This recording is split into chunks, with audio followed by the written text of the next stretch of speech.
there's two things. So there's the doing tokenism, which I can discuss, but there's also being scared of being perceived as doing tokenism. That also is an issue. Yeah. Okay. So there's doing tokenism that we can talk about, which is, it's really dangerous because it masks inactivity in DEI. So you think there's this activity in moving, but it's not. One of the biggest things to, again, avoid doing tokenism is education.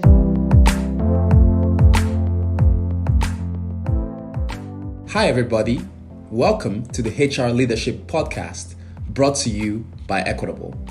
I am Joseph Ifiegbu, the CEO and co-founder of Equitable.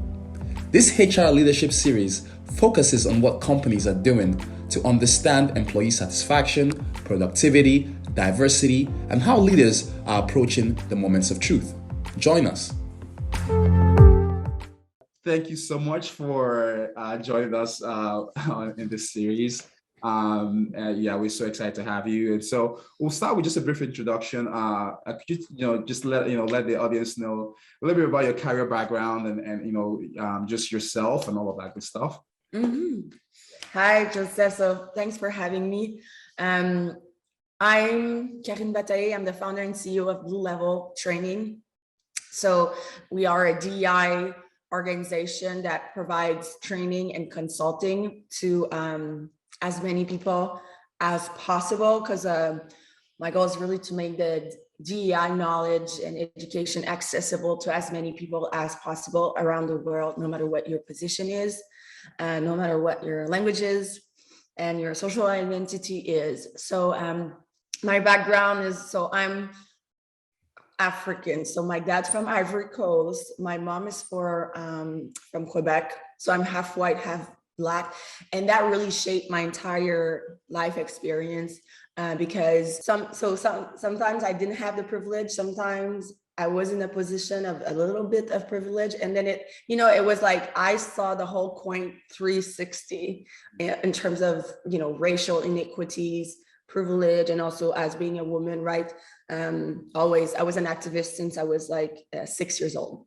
That experience for you, like growing up, Mm-hmm. how did that affect your worldview? Yeah. Obviously, like affect the work you do, but like, how did that affect the worldview, your worldview, which leads to what you're currently doing? Yeah. So it's so my granddad, Bapau Pascal, that's his name. I wish I met him, but so he had 14 wives. Oh, wow. So I found that out when I was 6 years old, okay? And I was like, oh my God, okay. You don't really know much about the world, so you're like, okay. And then I was like, how many husbands did grandma have? And then the response that I got was that, oh no, she can't have more than just one husband. And it just did something to me that I was like, it's unfair, right? Mm-hmm. And then when people were targeting me or my dad or my family members with racism, it was unfair. Mm-hmm. And so many things were unfair. So I became obsessed with fairness. Mm-hmm. And that's a term that a lot of people, like, I've been using it since the beginning, and I'm seeing more and more people using it. It's literal fairness. Mm-hmm. And I found out at 18 years old that I was in sociology class, and they said, men and women do not make the same amount of money for the same job with the same experience and skills. Yeah. I was 18, okay? And I raised my hand, excuse me, what did you say? And yeah, look at the statistics, there's a big gap, this is what it is. And I'm like, you're kidding, it's a joke. Mm-hmm. And I'm 18, like I'm an adult. And she's like, no, Karine. And I get up, I go straight in front of the class, I turn around, I say, is this a joke? Please tell me this is a joke. And they're like, everyone's like, no, that's what it is. That's what it is. And I'm like, how can we be sitting here and going to class and like going to bed, going to dinner and thinking that and sleeping well at night when this is happening? I really reacted that way. And I had to get out of the class and walk outside and come back 10 minutes later when I was like So this is how much it gets to me, you know what I mean? And it was very different than the people that were just like, that's just the way it is. Yes, it's a problem, but that's the way it is. And I was like, so that's what it is, Joseph. Like, I don't know. It's like a thing inside since very, very young. Yeah. I could not believe when I saw that women make less than men. But so a woman makes 81 cents of what a man makes, right? But then when you break it down, just to go back to a Black woman, so you add the race in it.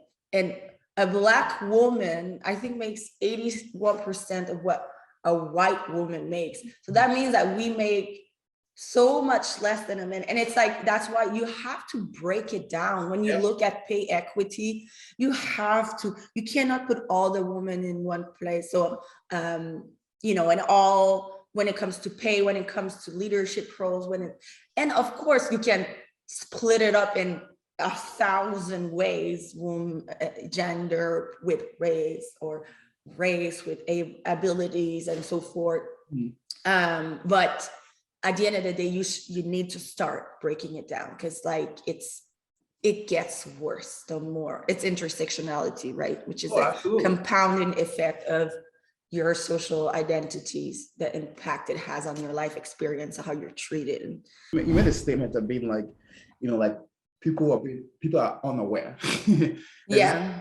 So so how big does this, you know, because they said, okay, yeah, women, you know, make 81, but like Black women make maybe like 65 to the dollar of what a man makes. And it just, if you keep on it, you start seeing all these different stories, and, you know, this different, like maybe biases and these things that happen and people don't really understand, or people are not really aware of.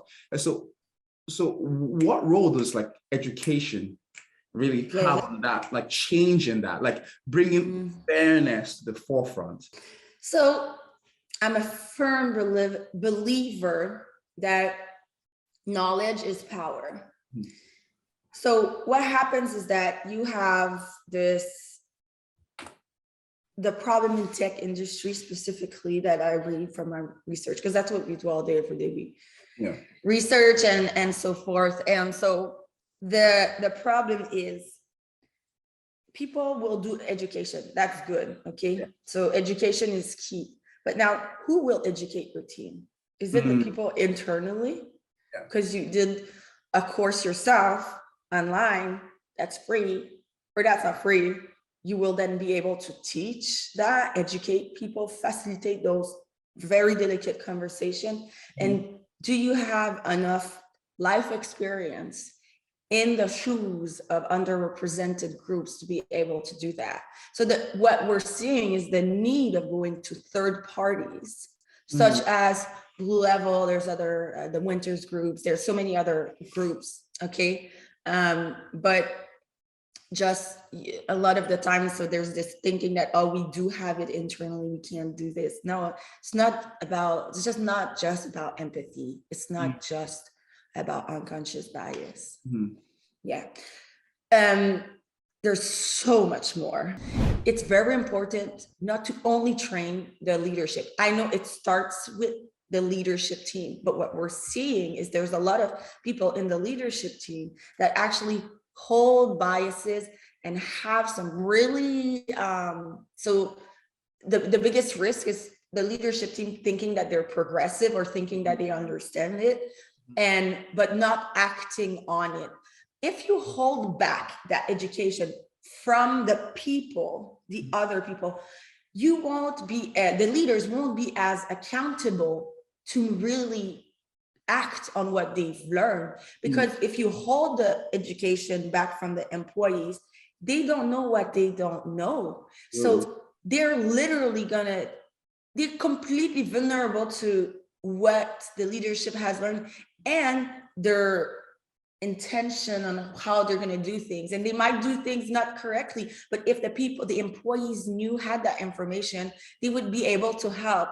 It's a community. It's like all linked. You know, how can you really have a diverse and equitable and inclusive organization if not all the links have been educated? Everyone matters, and therefore they deserve to know how they can also help leadership do a better job or just contribute to it. One of the myth is that we're gonna teach something and then the employees all gonna come out and be like angry and start, pointing out. I think that's not what it is. We actually teach people how to talk about these things in a way where we uplift everyone, because we all make microaggressions. I make microaggressions. I make micro inequities. I have unconscious bias, even if I'm the owner of Blue Level. But my people, when they hear me say something that is not inclusive, they can then talk to me. And same thing for me. And we learn how to communicate and how to build a stronger partnership between everyone. How would you go about, how would you say organizations, right, should go beyond this whole thing of like, we have this DEI initiatives, because you mentioned tokenism, and I want to, so how would you go about, like, for organizations dismantle that tokenism in the workplace? Yeah. It's so easy for you to say, oh, we're going to do this DEI initiative, and it goes from that to becoming this tokenism thing. Right? Yeah. So how do we ensure that that doesn't happen within organizations? Yes. So there's multiple things. So when we look at data, let's say we hire, so tokenism is the fact of doing like a perfunctory or symbolic act of hiring, for example, more underrepresented group, just but without any substantial action. It's more, just check the box and so forth. So there's two things. So there's the doing tokenism, which I can discuss, but there's also being scared of being perceived as doing tokenism. That also is an issue. Yeah. Okay. So there's doing tokenism that we can talk about, which is, I read that yesterday.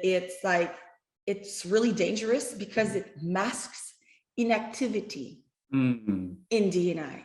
So you think there's this activity and it's moving, but it's not. And then it's like hiring this Black person in tech and then putting that Black person in front and center of all pictures, or, we're seeing that your Black employees, you see now like the Black employees before the CEO on the website, and it's like, wonder why, it's like this, or like there's a lot of change, which there's some really positive change. Some of it is tokenism, right? It's not always easy to see at first sight, but one of the biggest thing to, again, avoid doing tokenism is education, because if you educate everyone about what tokenism is and what really means that you're making progress in DEI, such as, okay, now you have, let's say, now you have 15% of your employees that are Black. I'll use Black, okay? There's different social identities I can use, but I'll just go with Black. And you're like, okay, good, that's good. And 15% of them is in leadership. Wow, like the data are good, right? So that, but then when you need to calculate is, okay, so out of these people, how much, what we need to see is how much they contribute to the company. So are they talking in meetings? Are they bringing ideas that are actually being implemented? And are they, are they spearheading major projects within the organization? So even if you're a leader and you're there, you can be at the table, right? Which is diversity. And then you can participate, which is inclusion. But me talking doesn't mean that people are listening to me and considering what I'm saying as something valuable, right? No, this is great. So for anyone that's going to be watching this, is there any way that that they can connect with you as well, like in terms of maybe email, Twitter, LinkedIn handles, and things like that? Is there anything you want to just share quickly on while we're on here before? Oh yes, I will. So my LinkedIn is Karine. So I'll spell it out. So Karine Bah Tahe. So Karine. And then my Bah Tahe is BAH and then space TAHE. The company's website is blueleveltraining.com. And, I'm mostly like, if you want to see, data and success stories from companies, like there's great things happening, I share about that. And my company, my people are amazing. So just excited to continue to help. Awesome. Thank you so much. Thank you so much for your time. And yeah.